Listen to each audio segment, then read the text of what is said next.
fast food və bunun əksi olaraq yaradılmış slow food hərəkəti haqqında danışacağım bu gün. Çünki ayın 11-i Şəkidə slow foodun çox iri tədbirlərindən biri olacaq. Fast food dediyimiz ingiliscədən tərcümədə sürətli qida, sürətli yemək kimi götürülə bilər. Bir qayda olaraq tez əmələ gələn, tez bazar ayaqüstü yeyilən və adətən sağlıqsız olan qidalardır. 80-ci illərdə McDonald's kimi fast food restoranları dünyada sürətlə yayılır, gedib İtaliyaya çatırlar.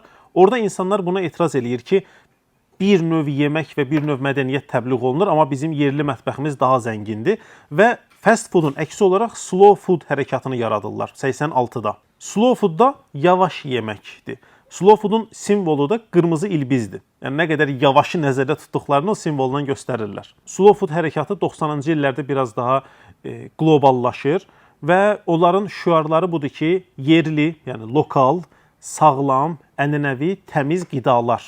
Bunlar üstünlük təşkil eləməlidir və bunu təbliğ eləməkdən ötürü hər 2 ildən bir festival keçirdirlər İtaliyada. Terra Madre, ana torpaq adında ki, məhsullar əslində torpaqdan gəlməlidir və s. Bunu təbliğ eləyirlər. Orada hər yerdən lokal mətbəxlər gəlir, özlərini təqdim eləyir. Terra Madre'nin ən böyük tədbiri budur, amma bununla bir yerdə dünyanın fərqli yerlərində daha kiçik ölçülü tədbirlərdə olur.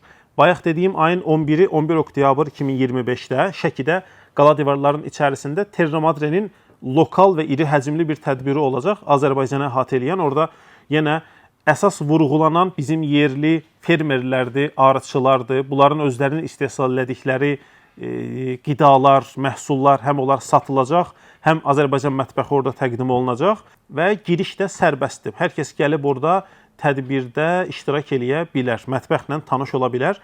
Yəni həm satış da olacaq, dadma hissəsi də olacaq orada.